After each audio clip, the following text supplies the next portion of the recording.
জোরে বলেন সুবহানাল্লাহ।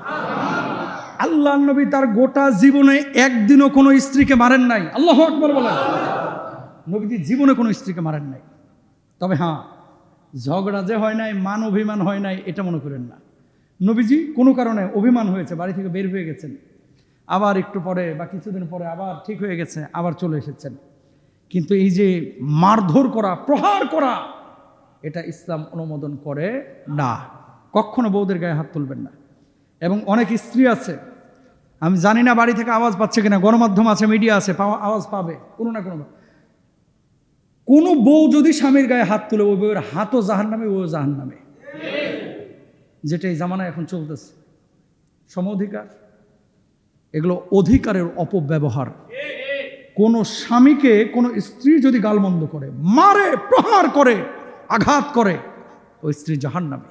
যেমনইভাবে স্ত্রীকে মারা যাবে না, স্ত্রীর কোনো কথন বলন চলন স্বামীর সাথে এরকম অ্যাটিটিউড করা যাবে না। কারণ কোনো স্ত্রী মারা যাওয়ার পরে স্বামী যদি বলে যে স্ত্রীটা ভালো ছিল, আমার আল্লাহ বলছে ওই স্ত্রী ভালো, তার জন্য জান্নাতের ফয়সালা, সুবহানাল্লাহ। আর যদি স্ত্রীকে খারাপ বলে, তাকে জাহান্নামে যেতে হবে। আল্লাহ মাফ করুক, আমিন বলেন। এরপর আল্লাহর হাবিব সাল্লাল্লাহু আলাইহি ওয়াসাল্লামের সাহাবী রিদওয়ানুল্লাহি আনহুম আজমাইন, নবীজি সাল্লাল্লাহু আলাইহি ওয়াসাল্লামের নাতি নাতনি ছিল দুইজন। ওই যে একাধিকের মধ্যে হাসান এবং হুসাইন রাদিয়াল্লাহু তাআলা আনহুমা, ভুল বলছি, দুইজন না, একাধিক নাতি নাতনি ছিলেন। কিন্তু হাসান হুসাইনের একটা কথা বলতে গিয়ে কথাটা আসছে।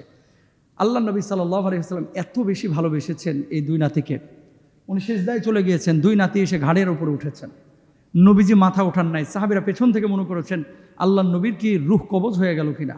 নবীজি সাল্লাল্লাহু আলাইহি ওয়াসাল্লাম কতক্ষণ পরে মাথা উঠিয়েছেন, দেখলেন হাসান হুসাইন ঘাড়ের উপরে ছিল। এই জন্য নবীজি ইমামতিতেও মাথা ওঠান নাই। আল্লাহু আকবার। কেমন ভালোবেসেছেন। নবীজি খুতবা দিচ্ছেন, হাসান হুসাইন নিচে এসে জুব্বা টানতেছেন। নবীজি 1-1.5 মিনিট খুতবা বন্ধ করে দিলেন।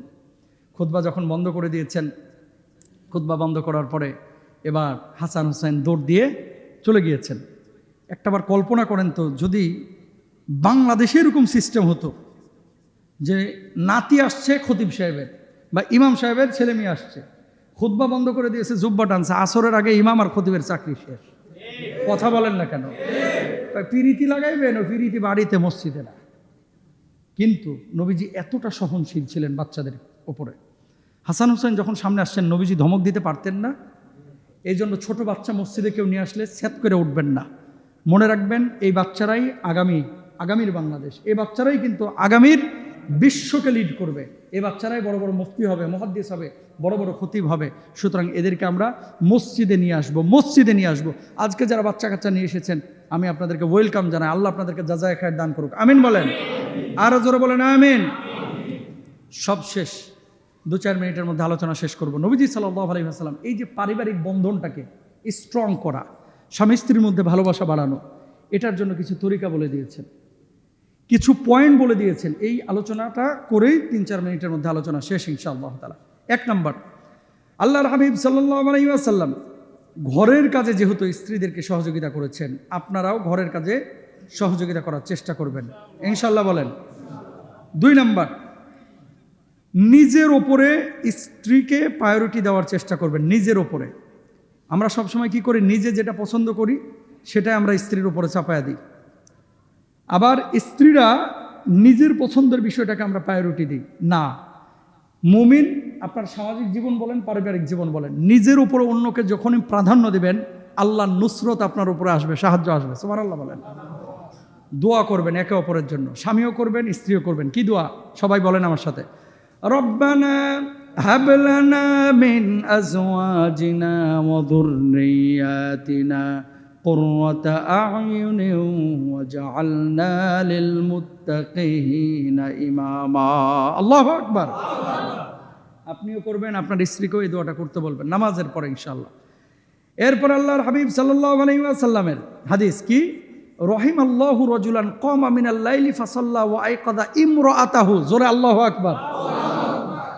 আমার কথা না, নবীজির হাদিস, আবু দাউদ শরীফের 1308 নম্বর হাদিস। আল্লাহ সেই ব্যক্তির উপরে রহম করেন, সেই পরিবারের উপরে রহম করেন যে রাতে উঠে নামাজ পড়ে এবং তার স্ত্রীকেও জাগিয়ে দেয় নামাজ পড়ার জন্য। আল্লাহু আকবার।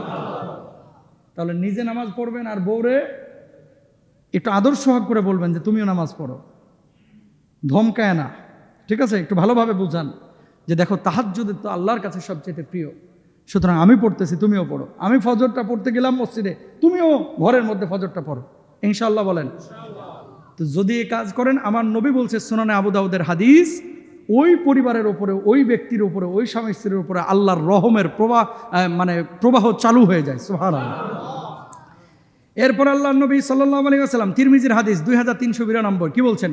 ইদা হাব্বার রাজুলু আখাহু ফালইখবিরহু, যখন কেউ কাউকে ভালোবাসে তখন তাকে জানিয়ে দেওয়া। আপনি যদি স্ত্রীকে ভালোবাসেন বলেন আমি তোমাকে ভালোবাসি। আপনি যদি আপনার বন্ধুকে ভালোবাসেন বলেন আপনাকে আমি ভালোবাসি, মহব্বত করি।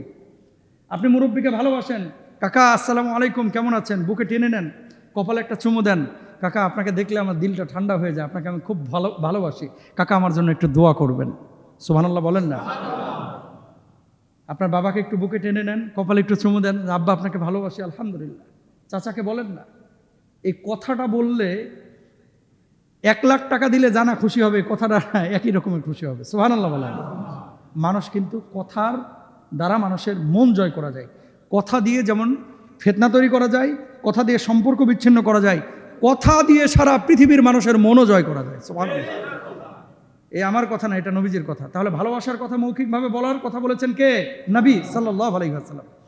এরপর হচ্ছে তাবাসসুমুকা ফি ওয়াজহি আখিকা সাদাকা, জামে তিরমিজির 1956 নম্বর হাদিস। স্ত্রীদের সঙ্গে হাসি মুখে কথা বলা এবং নম্র আচরণ করা এটাও সাদাকা। ধরেন 2000 টাকা দান করলে তো পয়সা খরচ হয়, একটা হাসি দিতে কয় টাকা খরচ হয়? ও আপনাদের এখানে তো হাসি দিলে খরচ হয় মনে হয় টাকা পয়সা। চুপ করে বসে রয়েছেন দেখে, হাসলে কি ক্ষতি হয়? আরে মুসল্লির সাথে আপনার দেখা হলো, খতিবের সাথে দেখা হলো, দোকানদারের সাথে দেখা হলো, আগে মুচকে হাসিটা দিয়ে সালাম দেবেন, আসসালামু আলাইকুম ভাই কেমন আছেন, এই দেখে তাকান, আমার মুখের দিকে তাকান, আসসালামু আলাইকুম ভালো আছেন ভাই, আল্লাহু আকবার কেমন আছেন আপনি। এই যে কথাটা বললেন, একটা সদাকার সব আল্লাহ তাআলা আপনার আমল নামে লিখে দিলেন। দেখছেন ইসলাম কত সুন্দর, মানে নাজাতের জন্য, মুক্তির জন্য যা দরকার সব আল্লাহ দিচ্ছে, আমরা জানি না, বুঝি না। সুবহানাল্লাহ বলেন। ছোট ছোট উপহার দেওয়া, তাহাদ্দু তাহাব্বু, ছোট ছোট উপহার আশপাশের মানুষকে দেন, আপনার স্ত্রীকে দেন, ভালোবাসা আল্লাহ তাআলা বাড়িয়ে দেবেন। আর সবশেষ যে বিষয়টা, সেটা হচ্ছে রাগ নিয়ন্ত্রণ করা। রাগ আর ভালোবাসা একসাথে চলতে পারে না। ওয়াল কাযিমিনাল গায়যা ওয়াল আফিনা আনিন নাস, যেই পরিবারে জামাই এবং বউ, স্বামী এবং স্ত্রী যত রাগ নিয়ন্ত্রণ করতে পারবে, ওই পরিবারের ওপরে আল্লাহর রহম তত বেশি আসবে, ওই পরিবারের শান্তি তত বেশি আসবে। সুবহানাল্লাহ বলেন। যত পাপের এই মূল হচ্ছে রাগ। সুতরাং পারিবারিক জীবনে অভিমান হবে, ঝগড়া হবে, বিবাদ হবে, খবরদার এটা সিরিয়াস পর্যায়ে নেবেন না। কারণ যত রাগ গুচ্ছাই হোক, রাত্রিবেলায় বিছানা গেলেই সব ঠান্ডা, আলহামদুলিল্লাহ সব রাগ গুচ্ছা চলে যায়। এটা কার ইশারা? আল্লাহ। লিয়াসকুনা ইলাইহা, সুবহানাল্লাহ। কিন্তু আমাদের কমিউনিটির সমস্যা হচ্ছে, ওই যে বলেছিলাম ঢাকা সিটিতে নাকি 60,000-এর উপরে তালাকের আবেদন পড়ছে প্রতি বছর এভারেজে। নাউজুবিল্লাহ বলেন। রাগ যখন উঠে কয় তুই তালাক, তোর মা তালাক, তোর বাপ তালাক, তোর 14 গোষ্ঠী তালাক, বাইর হ। নাউজুবিল্লাহ বলেন। খবরদার তালাক শব্দ উচ্চারণ করবেন না, ইনশাআল্লাহ বলেন। এতে করে কি হয়? আপনি হয়তো বা সেপারেশনে চলে যান, ছোট্ট বাচ্চাগুলো বিপদে পড়ে, না তারা বাবার মায়া পাচ্ছে, না তারা মায়ের মায়া পাচ্ছে। এই জন্য বলবো, চূড়ান্ত পর্যায়ের বিচ্ছেদের কোনো কারণ না থাকলে কেউ তালাকের পথে যাবেন না। ইনশাআল্লাহ আপনাদের পরিবারের মধ্যে বারাকা দান করুক, আমিন বলেন। আল্লাহ তাআলা ছেলে মেয়ে আহাল পরিবারের মধ্যে ভরপুর বারাকা দান করুন। আল্লাহ শান্তি বিরাজমান করে দেন, ছেলে মেয়েদেরকে দিনদার মুত্তাকি পরেজগার বানায় দেন। হাদা মা ইনদি ওয়াল ইলমু ইনদাল্লাহ আলাইহি তাওয়াক্কালতু ওয়া আলাইহি উনীব ওয়া আখির দাওয়ানা আলহামদুলিল্লাহি রাব্বিল আলামিন। আসসালামু আলাইকুম ওয়া রাহমাতুল্লাহ।